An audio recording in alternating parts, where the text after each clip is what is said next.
into our segments here, be thinking in terms of your biggest challenge and how personality masteries, the 530 grid, and the natural laws can help you solve that. Okay? That's on your handout. Okay? The handout that you have. So the next segment we're going into is a perfect segue. All right? And that's going to be here at the top of the page, on cell 7. Right here at the top of the page. Okay? Now we know what our biggest challenge is, some wins, we know what we know what we can look to overcome with. So, let me introduce to you the BOS system. The BOS system, the business operating system. It's the engine that runs our business. We earn the money we earn, we work the hours we work, we have the stress and life balance we do, there's balance, as a result of the engine that is running our business. So, if you want a different balance, you need a different engine. That's what we're talking about. A different engine. Okay? And the engine is comprised of 3 segments. Okay? The DNA for people, the DNA for business, and the DNA for life. It's personality masteries, the 530 grid, and natural laws. Personality masteries, okay, is about personality types. We're going to get into that in just a minute here. The 530 grid is going to be a system in which it's going to absolutely help you transform whatever it is that you're doing, not replace what you're doing, but actually an overlay on your business right now that will actually supercharge it. And the natural laws that actually bind all of those together. There's over 250 natural laws that have been discovered, more being discovered. And that is the thing that ties everything together. So in order to help us understand how to generate a larger quantity of referrals, we're going to start with the DNA for people, and I'm going to be bringing up Rosanna. Give it up for Rosanna. Yeah.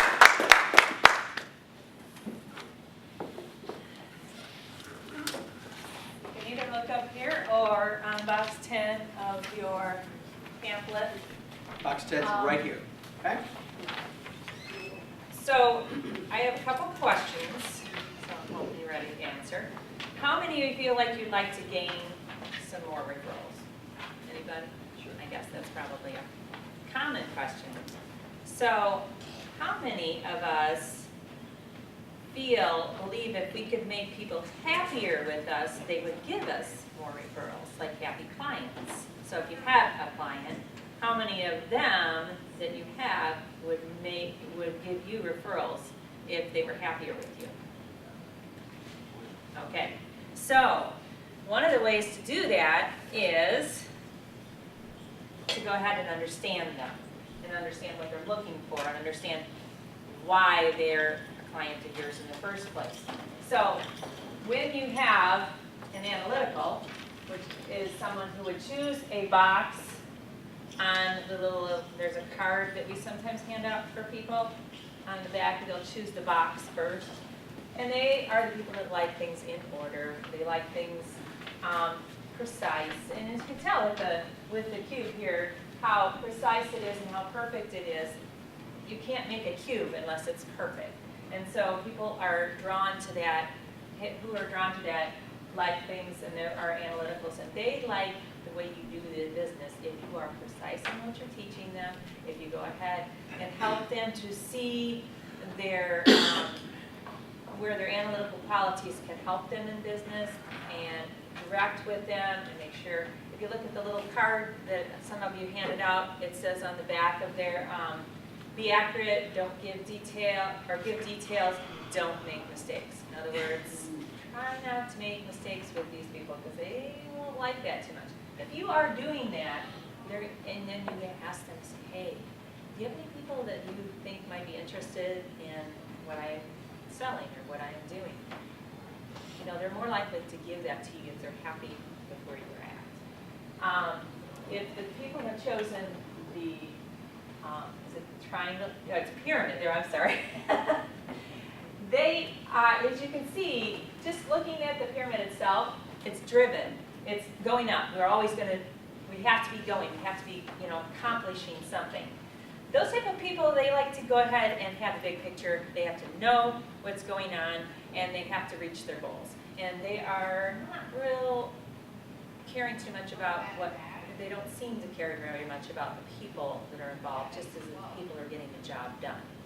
And if they are doing that, then they can, and you're doing those type of things, they're going to go ahead and get people to be interested in you because they're getting what they want out of you. And so then you can ask them for referrals if you are giving them that type of direction. Now, when we go to the bottom here, we're dealing more with the people side of things, and it's just a nice little circle. And as you can see in the light, vision is a circle, and it's connecting with people, and it's getting to know them and how they feel, and on there it says that they like to, involve people, like to make people feel good about themselves. And so if you are helping a person that's an analytical, and you can ask them these questions, you can give them this nice little card and find out if you're not sure, but you can usually tell the people because they're right in the middle of everything, and they like to know that they're involved.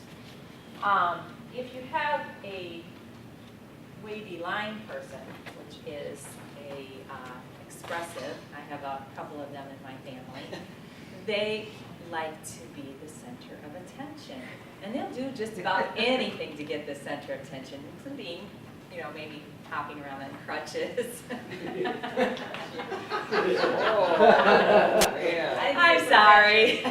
Anyway, they like to get centered. They love fun things. So if you're doing a project with them, make it fun. Make it exciting for them. Make it enjoyable. If you do that, then they tend to go ahead and say, wow, this guy's really, he could really help me with, with some projects and get them done, because this is great. I love fun things. If you find that they're excited about it, then you go ahead and you get them in their most excited moment and ask them for referrals. Just the same as you get them, each of these personalities, get them where they're so happy with you and say, how am I doing as a business person? You can ask them 1 to 10.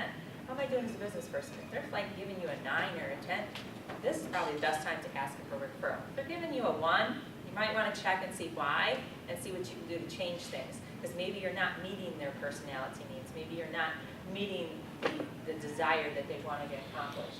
So I think one of the things that in asking referrals is always make sure that you're connecting with your client on their basis, not the way you do business, but the way that they want business done.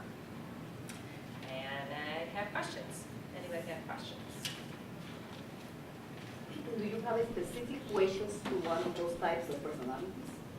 Well, if you look at this card here, there is the 4 shapes. Okay, so you can ask them to pick shapes out real quickly. Say, if it's a kind of a weird question, but what shape do you think you would pick if you were? And then you ask them the second question. What would be your second and your third and your fourth? So then you got an idea what they're drawn to. And then you can ask them what causes them the most frustration, what causes them to go ahead and, be frustrated about life.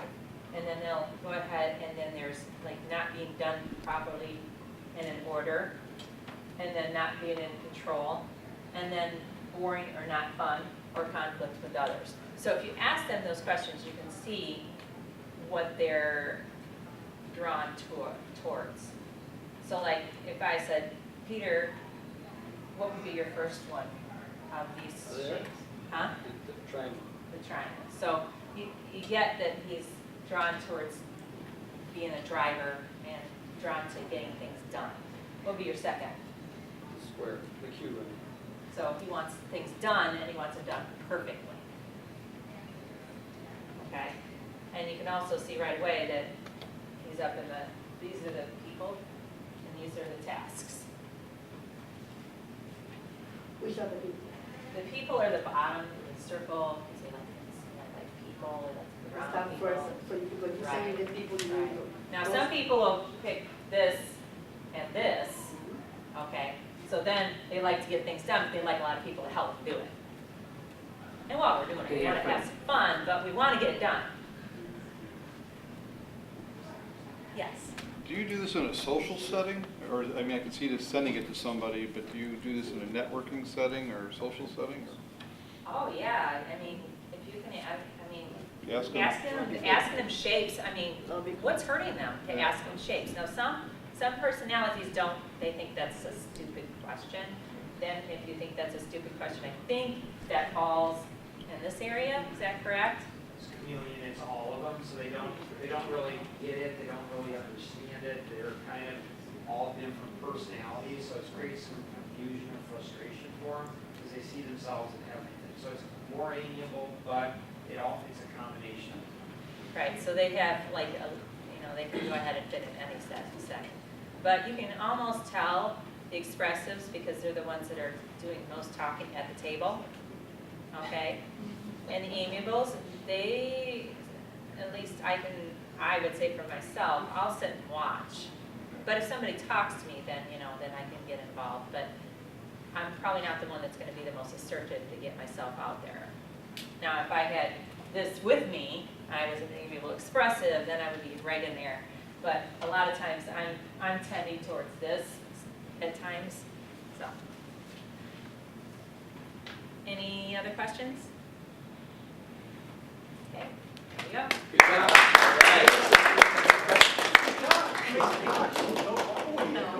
Don't walk away. It's okay. Now we're putting on the hot seat. So we're talking about generating more referrals. So what were some of the ways you think dealing with this is for anyone, for you, for anyone, looking at the personality types, how can you generate more referrals using the personality styles? I think, what I got out of that was, the more we spend about learning about who they are, obviously people like to know about themselves, and if you talk about themselves, the more opportunity that I address that, the more they'll trust me, and it'll be a little bit easier in the end to build a relationship and ultimately ask for a referral. Good. Next step, once you find out who they are, what their interests are, would you say that the next thing is to help them find a solution to their biggest problem? What's wrong with asking that question? And then, now that you know who they are, and I think Roseanne just did a fantastic job of explaining that very simply, very straightforwardly. Once you ask the biggest challenge at that point, the trust, the knowing, the like, and trusting has been developed, then you can help them solve their problem. What do you think maybe one of the questions they would ask at that point?